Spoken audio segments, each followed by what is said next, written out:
by Dane Brugler. He is with theathletic.com, but also has been well known for what he's done. I knew Dane back when he was like a puppy, and he's grown into one of the best when it comes to the NFL draft, and we're glad to have him on the show because he is loaded up with all sorts of other appearances. Dane, thank you very, very much. So when do you start to actually, when you start to go through your mock or you start to put your stuff together, when do you go like underground with that, and how long does it take? Well, I mean, the draft guide is a year-round process. I've already started on next year's. You have to in order to put the level of detail that I want to put in there. It takes a long time, and so it's not just about watching the tape. It's about making calls and talking to these players, their high school coaches, and talking to the players themselves and finding out about their background and what they've been asked to do at the college level compared to maybe what they're going to be asked to do at the next level. So it's a process. It certainly is. And it's something that I think, hopefully shows in the final product, which is the draft guide, which is available now for anybody that subscribes to The Athletic. It's part of the subscription. So hopefully people check it out. So we hear a lot of good things about Jalen Petrie. We watched him from what he was, the story he is, and the possibility he could be as early as sometime in the second round. What are your thoughts about him, and what are the thoughts other teams have about him? Well, NFL teams want versatility in the secondary, and Jalen Petrie certainly offers that. Playing that star position in Dave Aranda's defense, you didn't know where he was going to line up on any given play. It could be an edge rusher. It could be a box player. It could be, more of a split safety. He just could line up everywhere as that versatile nickel defender. Just don't see many safeties with 18 tackles for loss, but also a guy that is just as capable of dropping and making an interception. So not the biggest player, 5'11", 198. But I thought he tested well. There were some rumblings about, he's not running at the combine. It means he's slow. And he ran a 4.46 at the pro day. So I think he's just fine there. Jalen Petrie, there's a lot of what you want and what NFL teams want in the secondary that Jalen Petrie offers it. And so I think it's going to be interesting to see where he comes off the board. It's a pretty good safety class. We're going to see Kyle Hamilton go early, obviously. Maybe one or two other safeties sneak into the first round, but we're going to see a run on these guys in the second round. Jaquan Brisker from Penn State, Lewis Seen from Georgia, and Petrie's right there in that mix. And so that versatility is certainly going to help him when it comes to draft time. Which of the Baylor guys do you like the second most after Jalen Petrie? Good question. I think that I would probably lean towards JT Woods, I guess. Probably JT Woods over maybe Terrell Bernard or over the running back Abram Smith, who I like quite a bit as well. What a season he had! Kind of not really on the radar, but with what he did this past season, really stood out. But with JT Woods, a guy that you want speed. And I felt like I did so many different radio and podcast appearances at the combine, and I think I said the same thing every single appearance was just wait till you see this Baylor track team that's here in Indianapolis, and Caitlyn Barnes obviously the headliner there, but JT Woods definitely a big part of that as well for a guy that's 6'2", almost 200 pounds. To run in the mid 4.3s. The jumps are fantastic. The 3-cone, which teams really focused on, especially for a safety in terms of change of direction, your redirect skills. And you love a guy that the nickname was the Heartbreak Kid because of the way he broke quarterbacks' hearts. That's certainly telling with a player that you expect to get their hands on the football, and he certainly did that with 6 interceptions last year. Also had that fumble return for a touchdown. So with JT Woods, there's a lot to like, especially because some teams are looking at him as maybe a versatile corner because he has the length, because he has the size and the speed. There's a lot of things you can do with an athlete like that. Dane, Tyquan Thornton, you mentioned, Caitlyn Barnes, you mentioned there with the fast 40 time. It seems like, there wasn't a whole lot of talk about him coming out of All-Star Week. Like, there's some positive reviews, but then the Combine, he really put his name on the map. He's such a terrific athlete. How much does that help him in this draft process versus, maybe what was on tape isn't the greatest necessarily, but then you see what he did do well and then what he's capable of athletically. How much does that help him? The cornerback, more than any other position, is a stopwatch position. So teams are going to trust what says on the stopwatch, and that's going to drive the evaluation. And with Caitlyn Barnes, obviously a 4.23 at the combine is something that is going to be a topic of conversation. We can talk about Caitlyn Barnes and how you want to see better route recognition from him. You want to see better ball production. Never had more than one interception in any of his 4 seasons at the college level. Durability, just making sure he stays on the field and stays healthy. That's a big thing for him as well. But through all of that, you can just rely on that 4.23 as being something that they're going to keep teams interested. So there's no doubt. I thought he had a solid week at the Shrine game down there in Vegas. But it was the combine that really, he was expected to run really well. And when you're expected to run well, sometimes you can fall short of expectations. Not Caitlyn Barnes. I mean, he even exceeded what was expected of him with what he ran. So I don't think he's getting drafted top 100, but somewhere early day 3. A team's going to trust that speed and look to develop him. You mentioned Abram Smith. You're a fan of his. You look around, and it depends on who you look at, but we've heard some that maybe he's kind of fallen down the ladder a little bit. If he would have had one more year at running back, would it have made a difference higher for him? I don't know necessarily, because honestly, you could look at it and say, it's more tread that's left on the tires. He's not as beat up as some of these other guys. He has 269 career carries in his career. I mean, that's a single season for some guys, and this is his entire career. So it's, I know he played plenty of linebacker as well. So there's other contact that he had throughout his career, playing special teams too. But he's a guy that is something that you worry about with durability. Maybe you don't have to worry about with Abram Smith, and that's where the medicals come in, and where teams have to do their due diligence there. But he's a very decisive player, north-south runner, no nonsense, not going to do too much dancing around. His feet are very controlled with his cuts, and he runs it pretty well for a guy that is a bigger back. A little more upright than you want, but he runs a solid 4.5. And there's, like I said, being experienced on special teams, that's going to carry him quite a bit, because we know in the NFL that matters in a big way. And when you're a running back drafted on day 3, you're probably going to be second or third in the rotation on the running back depth chart. In order to earn your keep and to make sure that you're avoiding cut time, doing what you can do on special teams really makes a difference. And I think that's something that will really help with Abram Smith. Dane, the Cowboys sit at 24. I know there's speculation that they could trade up or get aggressive, but just based on the way that they've conducted this offseason, it seems to me like they are in kind of a lay-back mode. What do they have to get done in the first couple of rounds for, those first 3 picks, because they're going to need some starters to definitely come out of the first and second day of the draft?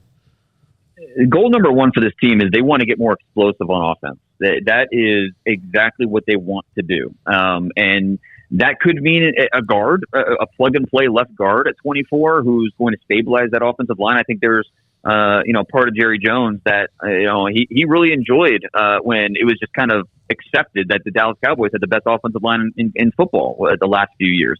That wasn't the case last season. And so in order to maybe help rectify that, draft a plug-and-play left guard at 24, and all of a sudden that offensive line looks a lot better. But I also think they'd love to add an explosive receiver. Michael Gallup would be back at some point, but you still want to add another guy to that rotation with CeeDee Lamb.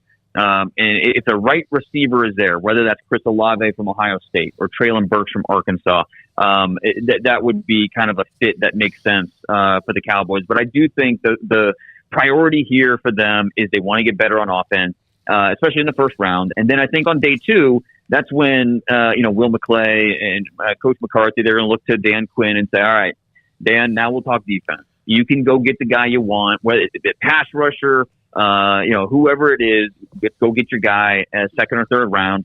And, I think there's a good chance that it could be a pass rusher. They want to get more juice off the edge. They want to get more disruption at the quarterback. And this is a good draft to do that. Edge rusher, pass rusher, it's a position that we're going to see drafted early. Aiden Hutchinson, Travon Walker, Kayvon Thibodeau. We couldn't see as many as 5 or 6 pass rushers drafted first round. But it's going to stretch as well. Second round, third round, even into day 3. I think you're going to feel optimistic about some of the edge rushers that are left on the board for you. So I'll be shocked if the Cowboys do not draft an edge rusher at some point there in the first 3 rounds. They want to get better there on the edges. Dane, I think you've got Breece Hall, I believe, is your highest rated. Is he your highest rated Big 12 player? Period. I believe so. I'm trying to think who else would it be. It's got to be him. Yeah, I would say, yeah. Okay, yeah, I thought so. I just want to make sure, but you got him as your highest rated Big 12 player. This might be another year where the Big 12 doesn't see a first rounder. What do you think it is about that? Is it? What is it exactly? I mean, we know the SEC does well, and there's all sorts of other conferences, but the Big 12 has had kind of this draft sort of gap. What is it about the style of play? Is it the talent? What do you think? Yeah, I don't know if I really there's one pinpoint thing that you can point to, but it's obviously Texas not recruiting at the same level as they usually have, and developing those guys. I mean, that's the biggest thing. We could go back to the recruiting rankings, and not just the recruiting rankings, but the lack of development. I think that we've seen, at some of these Big 12 programs. TCU, not a school that's going to be well represented. Maybe they have 1 draft pick this year. Oklahoma State, not going to be well represented this year. Baylor, very well represented. Oklahoma, they will be very well represented. But, after that, it's a little bit of a drop off. And, you can't have 1 or 2 schools kind of driving that conversation. You need, the Big Ten when you've got Ohio State, you got Michigan, Penn State, Iowa. I mean, SEC obviously is loaded. So you need multiple schools kind of pulling their weight. And right now in the Big 12, you don't really have that. Iowa State definitely pulling their weight with, Breece Hall and some of the guys they have on defense, Charlie Kohler at tight end. Iowa State is developing these guys. So it's not just the recruitment. It is being able to bring these guys to your campus and developing them into NFL caliber players. And right now, a lot of these several Big 12 schools cannot say that they've done that at a high level. So you like Breece Hall pretty good, and how else? Or what else do you think about guys like Charlie Kohler? I mean, I do like Breece Hall. I personally like Kenneth Walker, the Michigan State running back, a little bit better. But with Breece Hall, what's not to like? 5'11", 217, tested off the charts at the combine. But I mean, even without the testing numbers, just watching his film, he's above average in a lot of the running back specific traits. The decision making, the vision, the balance, the patience. That's what really is going to drive that draft pick wherever he ends up being. If it's late first, somewhere in the second round, Breece Hall is going to come off the board pretty quickly. And then Charlie Kohler, another guy that tested, I think, better than people thought. He's going to be a red zone weapon from day one, and give it a chance to evolve into possibly being the long-term starter for a franchise. I think he's going to be off the board somewhere in that third round, somewhere late day 2. And then they've got plenty of guys on defense, a couple linebackers, Jake Hummel, Mike Rose. So, gotta love what Matt Campbell's doing up there in Ames, developing these players. I want to ask you about, Dane, 3 or 4 just random names. Not random. These guys are all among who you have. But Logan Hall played high school football at Belton, just south of us in Belton, then had a career at Houston. You see him as someone that's getting a lot of attention for what he can do on the defensive line. Your thoughts about Logan Hall? Yeah, big fan of Logan. A guy that probably could have used a red shirt when he went to Houston, but they needed him out there. And so he's a young player, still just 21 years old, just finished up his senior year. And that 6'6", 280 pounds gives you that inside-outside versatility, can play the 3 technique, can play an edge rusher role. So a lot of teams are going to be interested in Logan Hall. I would not be surprised at all if he sneaks into that back half of the first round.